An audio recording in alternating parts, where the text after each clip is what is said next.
너무 한낮의 연애, 김금희 소설, 문학동네 편엠. 개를 기다리는 일. 모녀는 개가 사라진 공원 앞에 미니쿠퍼를 세워놓고 개를 기다렸다. 기다리지 않을 수는 없었다. 그게 늙은 스피츠종은 모녀에게 전부였으니까. 너무 소중해서 그 개는 다른 이름 대신 그저 개라고 불렸다. 거의 모든 밤 취해서 귀가한 그녀가 개야, 개야 부르면 개는 종일 늘어져 있다가도 비틀비틀 걸어왔고 축축한 혓바닥으로 그녀의 손바닥을 핥았다. 백내장으로 오른편 눈을 잃은 개는 편향적인 움직임을 보였다. 확실히 몸이 왼편으로 기울었고 사물의 위치를 왼쪽에 가깝게 인식했다. 개는 똑바로 걷지 않고 물결 무늬를 연이어 그리는 듯한 비칠거림으로 목적지에 도달했다. 그마저 정확하지는 않아서 개는 도착하고 나서도 멀뚱히 허공을 보곤 했다. 그녀는 피아노 레슨을 그만둔 날 충동적으로 그 개를 샀다.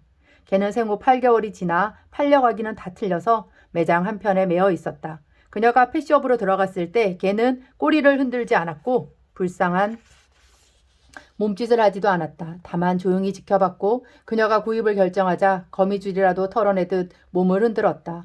품위가 있는 개라고 생각했다. 자존심이 무엇인지 아는 개라고 생각했다. 마치 자기가 개가 아닌 듯 하잖아. 그런 개에게 개라고 이름 붙인 것이 불행의 시작이었을까? 그녀는 개를 잃어버리고 나서 여러 번 생각했다. 하지만 그건 그녀가 붙여줄 수 있는 최선의 이름이었는데. 뽀삐, 바둑이, 복수리, 메리 같은 흔한 이름은 개를 담아내지 못했다. 오직 개라는 이름만이 특정적인 형상과 품성을 암시하지 않는 그 불친절하고 표정 없는 단어만이 개에게는 어울렸다. 그런 개를 잃어버리다니. 그녀는 차 쪽으로 걸으면서 눈물을 닦았다. 엄밀히 말하면 그녀가 잃어버린 것이 아니지만 개는 그녀의 엄마가 잃어버린 것이었다. 디자인 스쿨에 다녀볼까 해서 그녀가 외국에 나가 있을 때였다. 엄마는 혼자서 개를 찾아보려 하다가 한 달이나 넘겨서 그녀에게 개를 잃어버렸다고 고백했다. 무엇을? 개를? 개를 어쩌다? 거짓말! 그녀가 소리 질렀다. 그럴 리가 없어. 다 거짓말이지? 급하게 비행기 좌석을 구해 그녀는 귀국편에 올랐다. 비행기에서 그녀는 초조함을 잊어보려는 생각으로 영어와 프랑스어, 중국어와 인도어로 된 영화들을 보았다. 그녀가 지금 막다뜨린 불행만큼이나 외국어들은 난해하고 낯설었다. 공원 앞에 노상 서 있는 외제차란 누구에게나 이상한 것이었다. 창에는 썬팅이 짙게 되어 있고 와이퍼를 작동하거나 라이트를 밝힐 때를 제외하고는 차에는 통 움직임이 없다. 사이드미러를 접은 채로 온순한 동물처럼 조용히 공원 정문을 지키고 있다. 버려진 차가 아닌가? 누가 있기는 한 건가? 조깅복 차림의 남자들, 드물게는 여자들, 자주는 청소부들이 폐품을 모으는 노인들과 전도에 나선 종교인들이 차에 접근했다. 오래 머물면 차창이 조금 내려가고 무슨 일이시죠? 하고 그녀가 물었다. 사실 상대방이 그렇게 묻고 싶을 테지만 일단 그녀가 먼저 물으면 아무도 되묻지 않았다. 그녀가 차문을 열자 없었니? 하고 엄마가 묻는다. 없어. 왜 없을까? 모르지. 그녀가 어제 제보받은 동영상을 떠올리며 이상하다고 생각했다. 거리가 좀 멀긴 하지만 이 공원에서 촬영한 영상이었고 개를 꼭 닮은 개가 있었다. 배고프니까 우선 밥 먹자. 엄마가 보스턴백에서 찬압을 꺼냈고 운전석과 조수석 사이에 빈 종이 박스를 올렸다. 그녀는 엄마가 준비한 구운 생선이나 장조림, 샐러드에는 손도 대지 않고 콩자반만 집어서 밥을 먹는다. 시선은 창밖에 둔 채 젓가락으로 밥을 마구 헤집으면서 어쩌면 바보 같은 일일지도 몰랐다. 개를 기다린다는 것은. 개가 길을 잃은 장소로 돌아올 가능성은 얼마나 될까? 알 수 없지만 그녀는 현수막, 동물병원, 유기동물 사이트, SNS, 블로그에 개를 찾는 광고를 내고 기다렸다. 어제의 동영상은 지금까지 제보받은 것 중 가장 신빙성 있는 것이었다. 개인 듯한 물체가 공원에서 등산로로 올라가고 있었다. 바람에 쓰레기 같은 것이 스르르 자리를 옮기는 듯한 개치고는 좀 가벼운 움직임이었지만 그녀는 분명 개라고 생각했다. 나무 그림자 쪽으로 쏠렸다가 반대편으로 빠져나갔다가 비틀비틀했으니까 개가 맞죠? 동영상을 보낸 사람에게 문자 메시지로 물었지만 답은 없었다. 전화를 걸어도 받지 않았다. 언덕 아래에서 경찰이 올라오는 것이 보였다. 경찰관은 추객을 쫓으려고 신고를 했다가 알게 된 사이였다. 수고하십니다. 경찰이 오토바이를 세우고 헬멧을 벗는다. 정지선 준수 특별 계도 기간이라고 쓴 어깨띠가 허리까지 내려와 있다. 그녀가 찻장을 조금 내리자 경찰은 그 틈으로 손을 넣어 얼굴 좀 보여줘요. 서운하네 한다. 그녀가 도시락 뚜껑을 덮고 차창을 다 열어준다. 걔를 잃어버렸으므로 그녀는 자주 울었고 부은 눈을 감추기 위해 늘 선글라스를 꼈다. 화장도 하지 않고 언제나 트레이딩복과 운동화 차림이었지만 그녀의 얼굴에는 윤기랄까 반복된 소비에 노출되어 본 사람만이 가지는 단정함이랄까 하는 것이 있었다. 경찰은 감상하듯 뒤로 좀 물러나 그녀와 미니쿠퍼를 지켜본다. 어제도 밤까지 차에 있는 것 같더라고요. 그러지 말라니까. 시동을 걸까? 여기를 떠날까? 사람들이 성가시게 굴 때마다 그녀는 생각하지만 실행에 옮긴 적은 없다. 걔를 찾아야 하니까. 걔를 잃어버렸으니까. 괜히 하는 말이 아니라 밤에는 다른 사람이랑 교대하시죠. 아시겠지만 공원은 넓고 뒤가 산이라서 치안도 통제가 안 되고 조명시설도 부족하고 겁주는 건 아니고요. 걱정이 돼서. 폭력 사건도 잦고 여성분들이 밤을 지새울 장소는 아니에요. 정 걔를 찾아야 한다면 아버지나 동생을 불러요. 남자친구 없어요? 아빠를 부르다니. 아직 귀국했다는 말도 못했는데 만약 그녀가 이번에도 이른 것 없이 돌아왔다는 것을 알면 아빠는 서울로 올라와 아파트 문을 잠그고 베란다 창을 닫고 손에 잡히는 대로 아무 음악이나 틀고 혹시 모르니까 텔레비전도 켠 다음 그녀와 엄마를 때릴 것이었다. 남자친구 있어요? 없어요? 저희가 알아서 할게요. 곧 찾을 테니까요. 그냥 시간이 좀 걸릴 뿐이고요. 엄마가 경찰을 돌려보낼 생각에서인지 그녀가 너무 대답이 없다고 느꼈는지 끼어들었다. 아, 그냥 둘 수가 없는 것이 여사님 제가 말씀드렸죠? 여기가 한적해도 도로라 주차가 안 돼요. 여기는 주정차 금지 구역이거든요. 아무 표시도 없잖아요. 그녀가 무표정하게 응시하며 대꾸했다. 표시는 없어도 도로는 달리라고 있는 거지 세워놓으라고 있는 게 아니에요. 그런 건 법으로 다 정해져 있잖아요. 네네, 법으로 정해져 있겠죠. 근데 우리가 어떻게 그걸 일일이 알겠어요? 엄마가 여러 번 고개를 끄덕이며 동의하자 경찰은 만족한 듯 자 하면서 오토바이에 올라탔다. 혹시 모르니까 제 전화번호 저장하셨죠? 그녀가 그렇다고 하자 경찰은 정말 했어요? 이름은 뭐라고 해놨어요? 내 이름 이수종인데 말했던가? 물었다. 돈을 좀 지어줘야 하는 거 아닐까? 경찰이 가고 나자 엄마가 말한다. 정말 돈을 원하는 걸까? 그럴지도 모르지. 걔를 기다리며 만난 사람들 대부분 돈을 원했으니까. 사람들은 괜히 전화를 걸어 재벌할 것도 없는 얘기를 하다가 그녀가 그런 것으론 사례금을 줄 수 없다고 하면 그녀를 비난했다. 정신 나간 년. 된장 같은 년. 걔를 찾겠다고 그깟 걔를 찾겠다고 사례금을 500씩이나 걸고 기껏 전화해 주었더니 돈을 주지도 않아? 나 내년이 어디서 걔를 기다리는지 다 알아. 가서 가만두지 않을 거야. 물정 모르는 년. 얼빠진 년. 그전까지 그녀는 그렇게 다양한 사람들과 얽혀본 적이 없었다. 그녀는 한 동네에서 아파트만 바꿔 이사 다녔고 대학 때도 동네 친구들과만 어울렸으며 직장 생활을 해본 적도 없었다. 주변 사람들의 계층이랄까 성향이랄까 하는 게 한정되어 있었다. 그런데 걔는 그녀의 아파트가 아니라 이 도시를 떠돌고 있으니까 아주 많은 사람들 곁을 지나야 할 것이다. 그녀가 만나본 적도 없고 헤아릴 수도 없는 사람들 곁을. 그런데 이상하지? 해가 져서 차 안이 어두워지자 그녀가 말했다. 옆에서 졸던 엄마가 고개를 들며 깨어났다. 엄마는 왜 이렇게 먼 곳까지 산책을 온 거야? 여기는 2시간은 넘게 걸어야 하는 거리잖아. 그 질문은 오늘만 아니라 어제도, 한 주 전에도, 보름달이 뜨던 날에도, 그 달이 줄어 상현이던 날에도, 상현이 말라가 소승달이 되던 날에도 한 것이었다. 그래도 엄마는 지겨워하지 않고 그녀가 말 걸어준 것에 반색하면서 걔를 잃어버린 날에 대해 반복해 얘기했다. 그러니까 지영이 내가 아는 것처럼 내가 자궁수술을 받고 나서는 살이 찌지 않았니? 이사 말대로 호르몬제를 먹어도 살이 찌는 건 어쩔 수가 없더라고. 배 말이야. 그렇게 살찐 몸은 얼마나 부끄러운 일이야. 그날 아침에도 생각했어. 안 되겠다. 살을 좀 빼야겠다. 엄마는 충분히 말랐어. 엄마는 40kg이 조금 넘을 뿐이잖아. 40kg이 조금 넘을 뿐이지 물론 그녀의 엄마가 박수를 치려는 듯 양손을 들었다가 기도하듯 맞잡았다. 하지만 내 아빠가 말하듯 작은 균열이랄까? 순간의 방심이랄까? 부지불식간의 한눈팜이랄까? 하는 것이 엄청난 불운을 가져오니까 지겹도록 들어보지 않았니? 외국의 그 거대한 현수교가 어떻게 무너졌는지 말이야. 그건 건축에서도 중요한 사건이라 전공시험 문제로도 자주 출제되었다고. 내 아빠는 그 문제를 틀렸을 거다. 그러니까 졸업도 못했지. 자격증이 없으니까 지금 하는 사무실도 김 소장 명의야. 회사 일이 어떻게 돌아가는지 내 아빠는 전혀 몰라. 현수교 이야기는 정말 지겹지 그럼. 엄마는 뭐가 우스운지 한참 웃었다. 그 현수교는 세상에서 가장 아름다운 해협에 놓여 있었다고 하잖아. 그런데 옷깃을 좀 여미게 할 정도의 바람으로 무너져 버렸다고.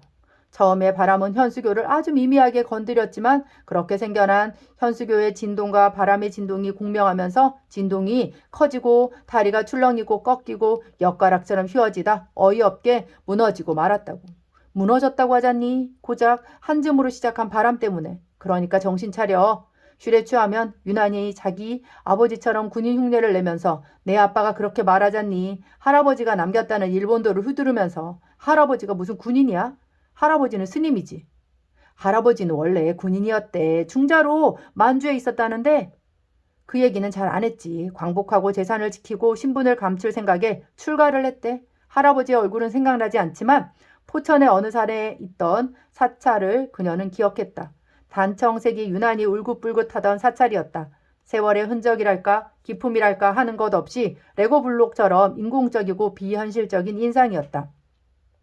개를 잃어버린 날에는 내 아빠가 광양에서 올라오기로 되어 있었어. 그렇게 용건 없이 올라오는 날에는 늘 나쁜 일들이 생기니까 긴장해 있었지. 정신 차려 하는 아빠 말이 생각나고 살이 찌면 안 되겠다 싶어 걸었지. 아파트에서 이 공원까지 내가 걸어올 수 있는 가장 먼 곳이니까.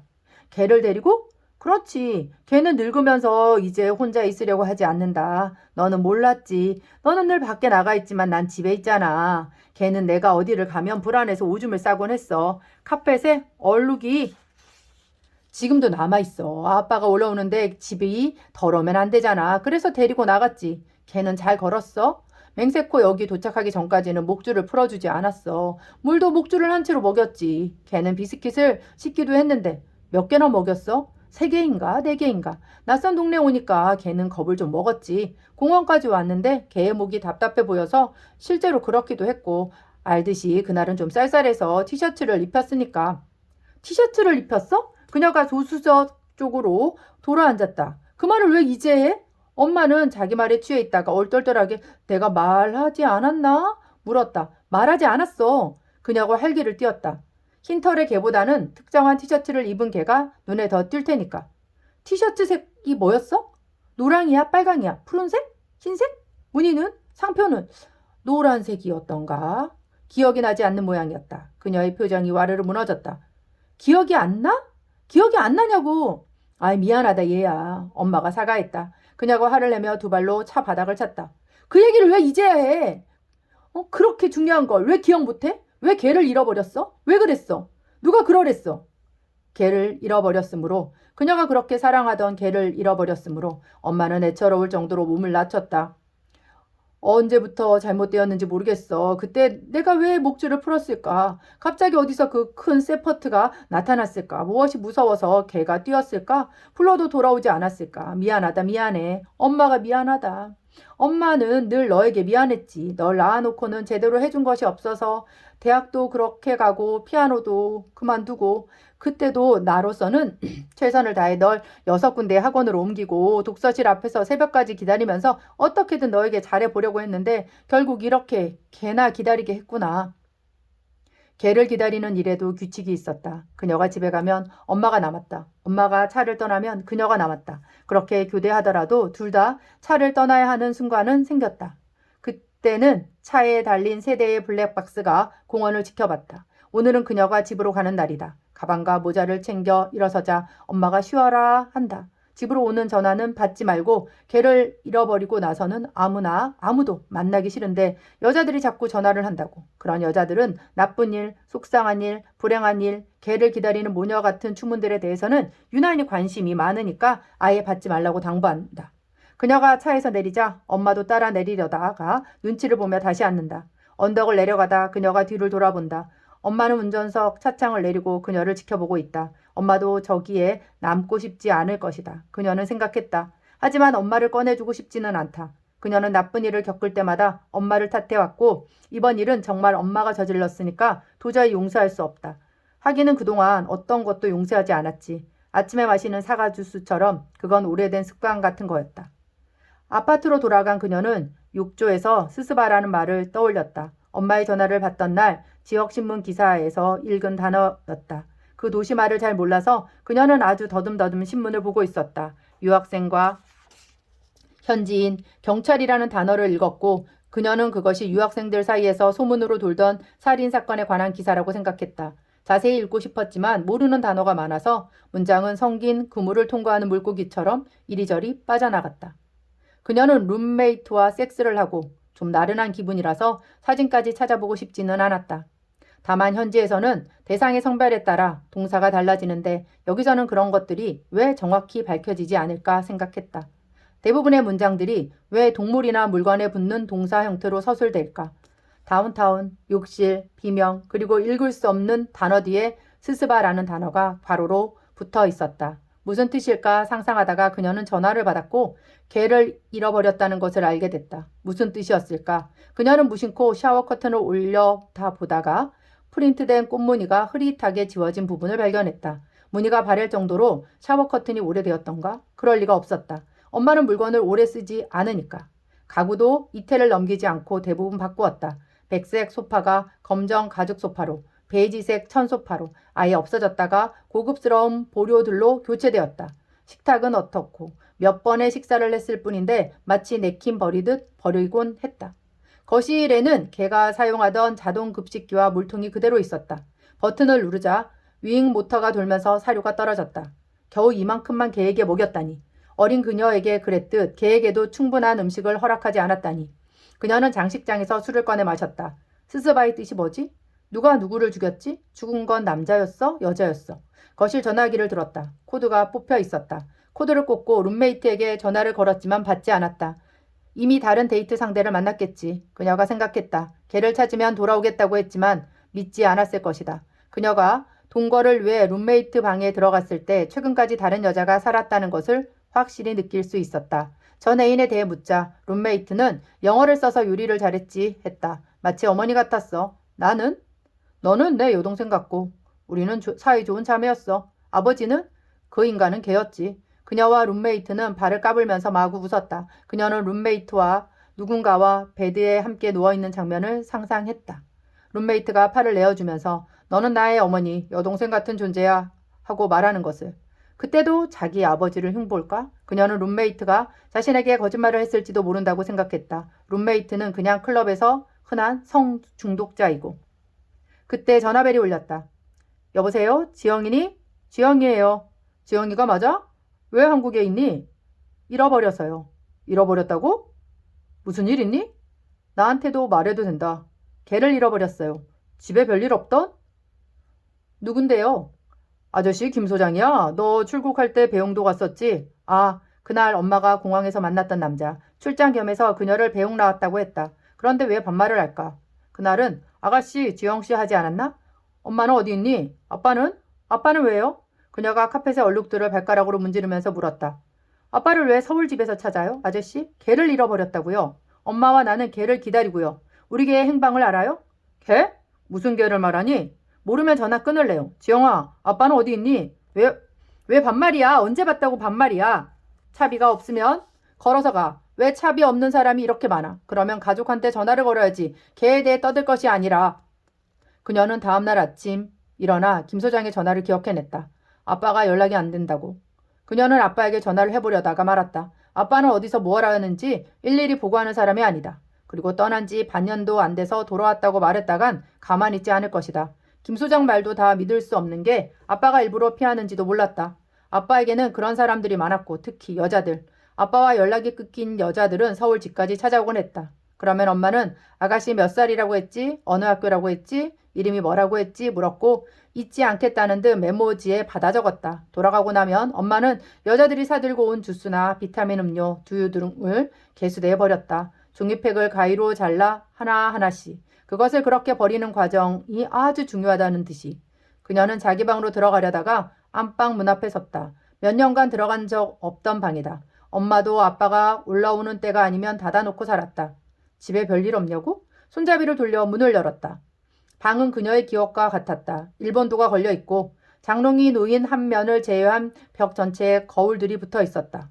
그 거울들은 아빠가 원한 것이었다. 그녀가 방에서 나가려는데 또르르 말린 개의 털이 보였다. 개는 이 방에 들여보내지 않는데 이상했다. 그녀는 가만히 생각하다가 엎드려 침대 아래를 살폈다. 거기도 개의 털이 떨어져 먼지들과 함께 말려 있었다. 동영상을 보낸 사람은 사흘 뒤에야 연락을 해왔다. 앳된 목소리의 여학생이었고 공원 안 인라인 스케이트장에서 만나자고 했다. 약속 시간까지는 1시간이나 남았지만 그녀는 스케이트장까지 바로 뛰어갔다. 여학생은 그간의 제보자들과 달랐다. 돈 얘기부터 하지 않았고 개의 생김새에 대해서도 정확히 알고 있었다. 흰색이지만 머리에 좀 거뭇거뭇한 털도 있는 개잖아요. 블루 티셔츠를 입었고요. 여학생은 찬찬히 무언가를 따져보는 듯한 말투였다. 티셔츠? 그녀가 놀라서 묻자 여학생이 되물었다. 체크무늬 블루 티셔츠 아니었어요? 통화를 끝내고 그녀는 엄마에게 전화를 걸어 개에 대한 중요한 얘기를 듣게 될 거라고 했다. 잘됐네. 이번에는 정말 개를 본 사람이라면 좋을 텐데. 확실해. 티셔츠 이야기를 하더라고. 블루라던데? 엄마가 블루? 하더니 오랫동안 말이 없었다. 그녀는 여보세요? 여보세요? 하고 엄마를 불렀다. 엄마는 좋아서 웃는 건지 억지로 웃는 건지 알 수 없는 소리를 냈다. 뭐 하고 있어? 백화점 나왔어. 백화점은? 왜? 내가 사워 커튼 얘기했잖아. 침대도 오래되었고. 침대는 작년에 바꿨잖아. 그렇긴 해. 지영이 너 김 소장 전화 받았었니? 그 사람 아빠랑 연락이 안 된다던데? 아빠랑 연락 안 되는 사람이 한둘이니? 내 전화도 받질 않는데. 엄마가 다시 웃었다. 모르지. 카드 결제하면 득달같이 전화할지. 엄마가 결제를 하는지 첫 세트랑 2세트 주세요 하고 옆 사람에게 말했다. 그러고는 다시 좀 들뜬 목소리로 미안하다 했다. 걔도 같이 기다려주지 못하고 저녁에 엄마가 스시 사갈게. 너 요즘 너무 말랐어. 그렇게 마르면 남자들이 싫어해. 너무 쪄도 안 되지만 빠져서도 안 돼. 4시가 넘었지만 여학생은 오지 않았다. 그녀는 귀가 발갛게 얼어서 캐비넷 앞에 쪼그리고 앉았다. 주인을 잃은 개가 길에서 살 수 있는 기간은 얼마나 될까? 개는 자동차와 도로, 신호등, 들고양이, 개를 싫어하는 사람들의 적의, 굶주림, 추위를 경험한 적이 없다. 개는 하늘에서 눈이 온다는 건 알고 있을까? 아주 작은 입자들이 모여서 결국엔 세상을 온통 덮어버린다는 것을. 그러면 도시가 아예 다른 얼굴을 한다는 것을. 눈 오는 날 데리고 나간 적이 없으니 하늘에서 그런 게 떨어진다는 것도 모를 것이다.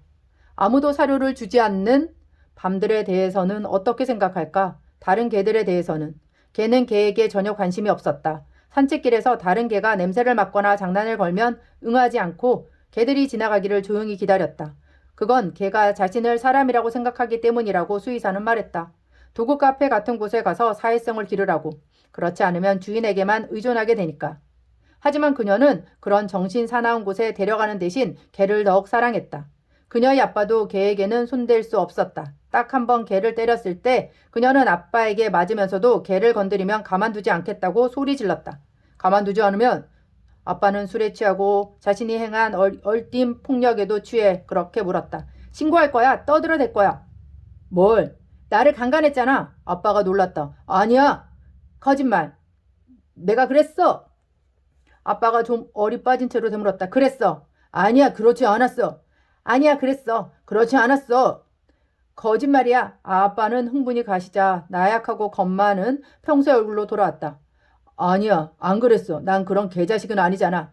아니야. 그랬어. 아빠는 대리석 바닥에 주저앉았다. 그리고 무릎을 꿇고 머리를 두 팔로 감쌌다. 맞기 싫으면 싫다고 해. 난 그런 적이 없어. 아빠가 그렇게 애원할수록 그녀는 더 새침한 표정으로 아니야. 그랬어. 했다.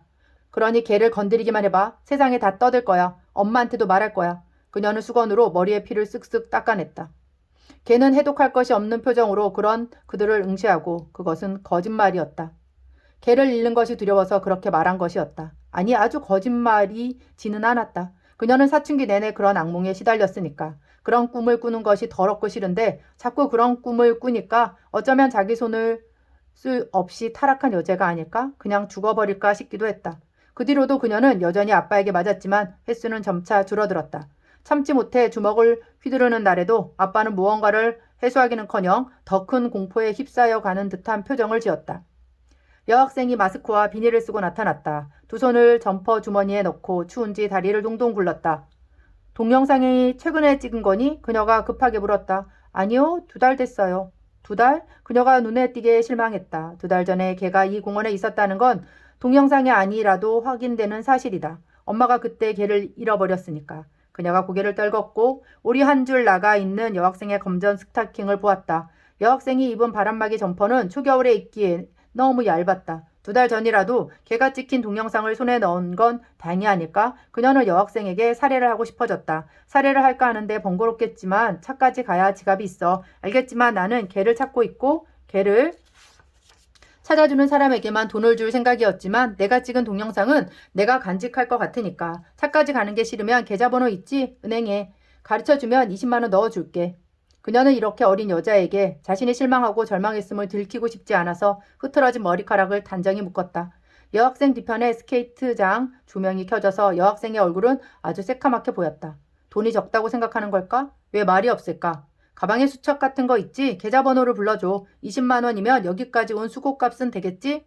여학생이 순순히 수첩을 꺼냈고 그녀가 이름은 뭐지? 어느 은행이야? 하면서 적을 준비를 했다. 저기 있잖아요. 여학생이 한참 만에 말을 꺼냈다. 언니 공원 입구에 차 세워놓고 있죠? 미니쿠퍼. 친구가 그 차 비싼 거라고 하던데. 그런 걸 왜 물을까? 15살도 안 되어 보이는데 아주 딸코 딸았네. 그녀는 생각했다. 그래 비싼 차야. 하지만 그렇다고 내게 돈을 더 줄 수는 없어. 그건 정당하지 않다고 생각해. 여학생은 가만히 있다가 누가 돈 달랬어요? 했다. 받을 거잖아. 주면 받을 건데 내가 달라고 한 건 아니라고요. 그녀는 여학생과 입씨름하는 것이 싫었다. 걔를 찾을 수 있으리라는 기대가 무너진 데다 날이 추워서 자리를 뜨고 싶었다. 어서 계좌번호나 불러. 차에 맨날 같이 타 있는 아줌마는 언니랑 어떻게 돼요? 엄마예요? 그녀는 여학생이 그전부터 자기를 지켜봐왔다는 사실에 기분이 나빠졌다. 그러면 여학생은 뭐하러 설명도 없이 동영상만 보냈을까? 왜 여기까지 그녀를 불러냈을까? 그녀는 여학생이 자신에게 무슨 짓을 하려는 걸까 싶었다. 아무리 어린애라도 그런 짓은 얼마든지 할 수 있으니까. 계좌번호 모르면 나중에 문자 메시지로 넣어줘. 그녀는 계단을 내려갔다. 나 그날 봤거든요. 그 아줌마. 여학생이 그녀를 따라갔다. 내가 그날 그 아줌마 봤어요. 걔도 보고요. 그 아줌마가 차에서 내렸고요. 걔가 쫓아갔고요. 그래? 목줄을 풀었는데 운 나쁘게 세퍼트가 나타나서 우리 걔는 그런 큰 개를 본 적이 없으니까 놀라서 마구 뛰어간 거야. 그게 어딘지도 모르는 채로. 나는 한 달 동안 내가 본 그 차에서 걔를 기다리고 있고. 그녀가 자꾸 따라붙는 여학생이 싫었지만 쫓아버릴 말은 생각나지 않았다. 그런데 언니, 난 딱 뭔가 이상하다는 느낌이었어요. 그래서 동영상을 찍은 거예요. 내가 그런 감이 있거든요. 좀 이따 걔 집 나가겠다 싶으면 집 나가고 곧 얘랑 얘 한판 붙겠다 싶으면 싸움이 나고요. 이쯤에서 얘네 부모가 나 잡으러 오겠다 하면 딱 그렇고요. 그래? 내 생각에는 우리 걔가 어디 있을 것 같아? 이 동네에 오래 살았어? 어디 유기견들이 모이는 데 없니? 그런 개들을 가둬두거나 하는 사람 없어? 오래 살았죠. 그럼요. 전 이 동네를 한 번도 벗어나 본 적이 없어요. 그런데 언니, 걔가 어디 있는지 사실 저도 모르지만요. 그렇겠지. 그러니까 언니가 20만 원 주겠다고 하잖아. 걔가 어디 있는지 알아야 500만 원을 받는 거야. 그렇게 되어 있는 거야. 그녀가 짜증을 내자 여학생이 말을 줄였다. 그들은 겨울밤이라 인적이 더욱 드문 공원을 가로질렀다. 낡은 운동기구들은 바람에 저 혼자 움직이다가 천천히 멈췄다. 어둠 속에서 유독 화장실만 불을 밝혔다. 공원의 정문 방향으로 접어들었을 때 여학생이 잠깐만요 했다. 그리고 뭔가를 살피듯 살금살금 앞서더니 정문 쪽을 지켜봤다. 제가 차까지는 갈 수 없고요. 목줄이요? 세퍼트요? 그런 거 없었어요. 그 대신 저 아줌마가 뭔가 무거운 걸 들고 등산로로 갔단 말이에요. 걔는 그런 아줌마를 조용히 따라갔고요. 동영상을 보시면 저 앞쪽에서 걷고 있는 아줌마를 볼 수 있을 거예요. 아, 사실 감이 안 좋아서 이런 일에 안 나서려고 했는데 언니가 그렇게 오랫동안 걔를 찾고 있는 걸 보니까 저 언니는 아줌마랑은 다른 사람이라는 생각이 들어서 말이에요. 언니 어떻게 하실 거예요? 저 아줌마가 엄마 맞죠? 나는 본 게 그거밖에 없으니까요. 언니가 하라는 대로 할게요. 돈 받고 닥치라면 닥치고 내 얘기가 더 필요하다면 얼마든지 해줄 수 있고요. 20만 원은 좀 적기는 하지만 정당하지는 않은 것 같지만 그건 언니가 알아서 해줄 것 같으니까요. 겨울이라서 사야 할 물건들이 많지만 언니가 20만 원이 딱이다.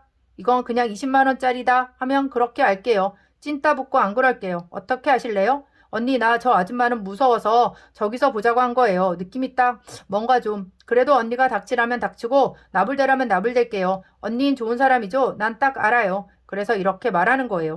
그녀는 여학생을 떼어놓고 엄마가 타 있는 미니쿠퍼로도 가지 않고 동네와 공원의 경계를 따라 혼자 걸었다. 공원은 아주 넓었다.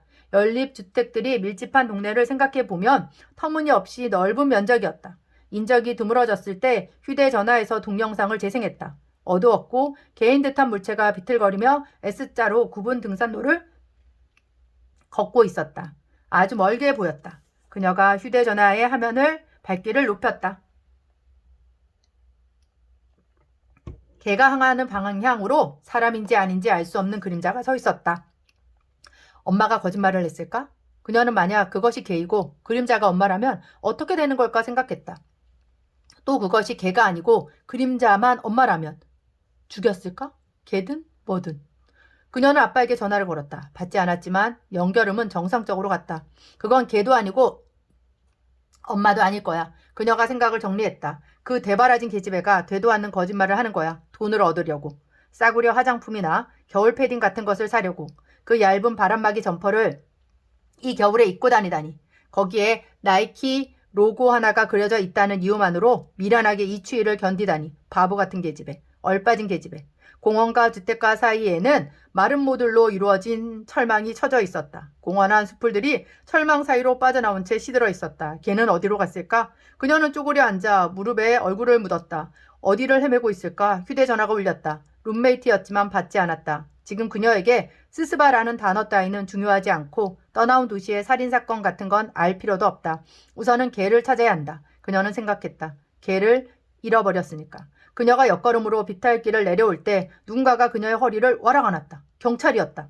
헬멧을 벗은 경찰이 평소처럼 희죽거리지도 눈치를 살피지도 않고 풀숲에 서 있었다. 놀랐잖아요. 먼저 말을 건넨 건 그녀였다. 이 불안한 분위기. 나쁜 일이 벌어지기 직전 어떤 긴장이 들끓는 순간이 그래서 오히려 움직임도 소리도 억제되는 순간이 그녀는 싫었다. 그렇게 사람을 놀라게 하면 안 되잖아요. 순찰 중이에요? 비탈 위쪽에 서 있어서인지 경찰은 평소보다 더 위압적으로 보였다. 키가 크시네요. 경찰은 한참 만에 그렇게 말했다. 차 안에만 앉아 있어서 몰랐는데 꽤 커. 그녀가 뒤로 물러났다. 경찰은 그녀를 다시 잡으려는 듯 장갑 낀 두 손을 내밀었다. 아가씨 알려줄 말이 있어. 그녀는 경찰의 팔을 뿌리쳤다. 잡지 마요. 잡지 마. 중요한 얘기야. 필요 없어요. 그녀는 비탈을 뛰어내려갔다. 그리고 고양이들이 우는 골목과 빈틈없이 주차된 자동차들을 지나 공원으로 뛰었다. 차 안으로 들어가 시동을 걸었다. 엄마는 누군가와 전화를 하고 있다가 무슨 일이야?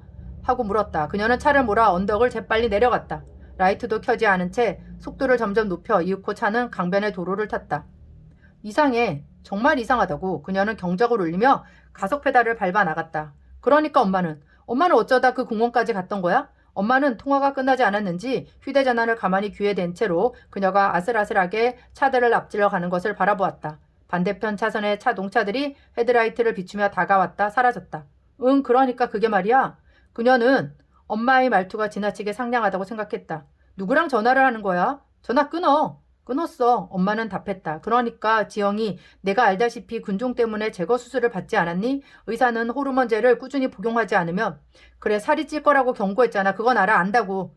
알아? 지영아, 나이가 들면 여자는 그렇게 된다는 걸 아니? 그래. 그래서 걔를 데리고 산책을 나섰어. 엄마는 공원에 걸어오지 않았어. 이 차를 몰고 왔잖아. 엄마는 코트깃을 올리더니 엉덩이를 앞으로 빼 시트를 완전히 기댔다. 그랬나? 그랬잖아. 그랬어. 누가 봤댔어. 너도 날 믿지 않는구나. 내 아빠도 그랬지. 이 집안 사람들은 도무지 사람을 믿지 않아.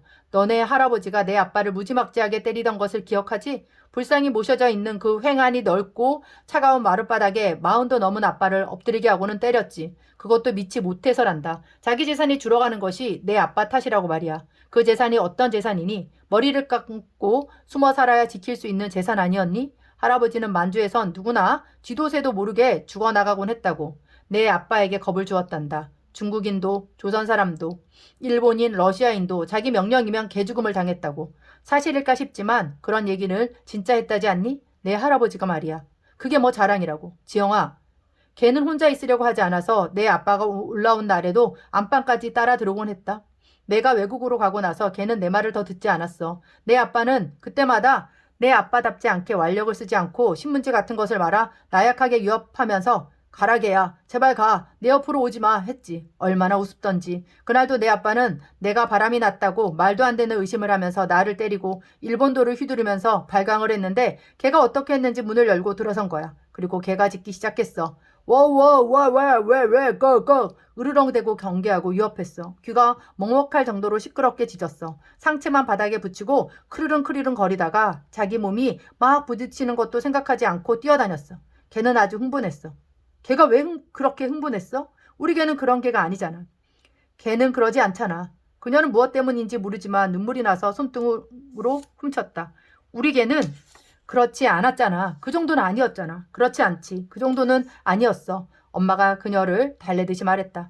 아빠가 걔에게 손을 댔어? 아니, 전혀 그러지 않았어. 술이 깨는지 벌벌 떨면서 두 손으로 머리를 감싸고 쪼다처럼 꿇어앉아 있었어. 그런데 걔는 왜 그랬어? 거울 때문이었지. 거울에는 개가 있어서 아주 여러 개로, 셀 수 없이 많은 형체로, 만화경처럼 비친 개들이 있어서 개가 움직일 때마다 따라 움직이고, 따라 짖고, 따라서 위협하고, 자기 몸이 상하는 것도 모르고, 부딪혀서 멍이 들고, 정말 거울에 비친 개가 싫어서 그러는지, 신나서 그러는지, 혓바닥으로 핥기도 하고, 다시 몸을 부딪히고, 발톱이 쪼개져 나가고, 피가 나고, 끼깅끼깅 아픈지 구슬프게 울면서도 기갈이 든 것처럼 멈추지는 못했던 거야. 거울에는 셀 수도 없을 만큼 개와 개들이 있었으니까. 자기랑 똑같이 흥분하고 똑같은 템포로 뛰고 똑같이 짖었으니까. 개 짖는 소리와 개 짖는 소리가 공명했지. 거울의 안가 밖에서. 지영아, 엄마가 미안하다. 그 개자식이 자정마다 내 침대로 들어가는 것을 보고도 나는 뭐가 두려운지 두려워서 나중에는 두렵다기보다는 그냥 아무런 생각도 나지 않아서 생각해보니 또 그런 식으로 흘러가는 게 일상이라서. 거짓말. 그녀가 운전대를 내리치면서 소리를 질렀다. 거짓말하지 마. 말리지도 않고 그냥 너를 싣고 피아노 학원으로 6개 학원으로 옮겨주었는데 너는 대학도 그렇게 가고 결국 걔나 기다리게 했구나. 그런데 이제 기다리지는 마. 걔는 죽었지. 자기가 그렇게 될 줄 모르고 날뛰다가 죽어버렸어. 그녀는 참을 수 없을 정도로 눈물이 차올라서 얼굴을 완전히 무너뜨리면서 울었다. 걔가 죽었어?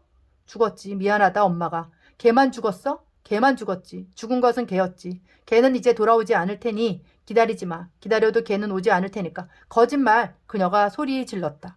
거짓말하지 마.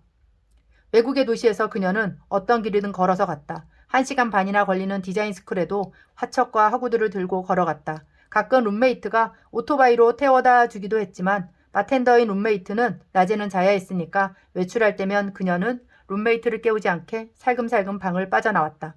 그녀는 이제 한국 유학생들과 어울리지 않았고 한국계가 운영하는 교회에도 발걸음을 끊었다. 그녀는 말을, 지독하게 낯설고 난해한 말을 익히고 싶었다. 익숙하고 편하고 그녀의 모든 생각을 담아주는 말들을 경계하고 싶었다. 그녀는 배우고 싶었다. 새로운 말, 새로운 세계, 새로운 삶, 새로운 애착, 새로운 경계, 새로운 전망. 전망? 룸메이트는 그녀의 말을 들으며 웃었지만 그럴 수 있을 거야 하고 말했다. 모든 전망은 아주 미미한 것들에서 시작하지. 결국 그것이 모든 것을 바꿀 거야. 이를테면 아침마다 내가 마시는 사과 주스 같은 거? 현지어를 어느 정도 익히자 이 도시는 그녀가 떠나온 도시와 크게 다르지 않았다. 신문을 펼치면 떠나온 도시에서 경험했던 폭력, 부정, 죽음, 방기, 빈곤 같은 불행이 마치 복사하듯 펼쳐졌다. 그녀는 스스바라는 말이 쓰여 있던 기사를 매일 조금씩 읽어 내려갔다. 말을 배워 나갈수록 사건의 실체도 분명해졌는데 그건 그녀의 상상과는 전혀 다른 것이었다. 목욕을 하다 쓰러진 익명의 주인을 개가 짖어서 불결하게 끊임없이 짖어서 이웃의 유학생과 경찰에 알리고 세상에 알려 살려냈다는 미담 기사였다. 괄호로 묶여있던 스스바는 흑모종이라는 뜻이었다. 누가 거짓말을 한 것일까? 그녀는 생각해보곤 했다. 경찰이 하려던 말은 무엇이었을까? 엄마는 정말 개가 죽는 것을 봤을까? 아빠는 왜 전화를 받지 않았을까? 룸메이트는 그 이야기를 듣고 그것이 정말 개였어? 하고 물었다. 내가 그곳으로 떠난 것이 정말 개 때문이었어? 그럼 정말 개였지. 세상에. 룸메이트는 그녀의 손을 잡으며 말했다. 난 내가 거짓말을 한다고 생각했어. 얘 대인을 만나러 간다고 오해했어. 그녀는 자신에게 비틀거리며 다가와 안기던 개를 떠올렸다. 개만이, 오직 개만이 그녀를 바르게 응시하고 있었다고 생각하면 슬퍼졌다. 이 도시에도 떠도는 개들이 있어서 걷다 보면 그녀를 따라오기도 했다. 그렇게 개들을 만나면 그녀는 갈 수 있는 가장 먼 곳까지 걸어가 보곤 했다. 개들은 쫓아오다가 그녀가 모르는 사이 떨어져 나가 자기들의 세상으로 돌아갔다. 사라졌다. 볼 수 없었다. 그래도 이 도시 어디인가에서는 개들이 수시로 짖었다. 그 소리를 들을 때마다 그녀의 표정에서는 서서히 균열이 갔지만 그녀는 곧 그것을 수습한 채 전망에 대해 생각했다. 그런 균열과 전망은 떼어서 생각할 수는 없는 것들이었다. 하지만 분명한 건 그녀가 그런 생각을 하게 된 것도 모두 개를 잃어버리고 나서라는 것이었다. 끝.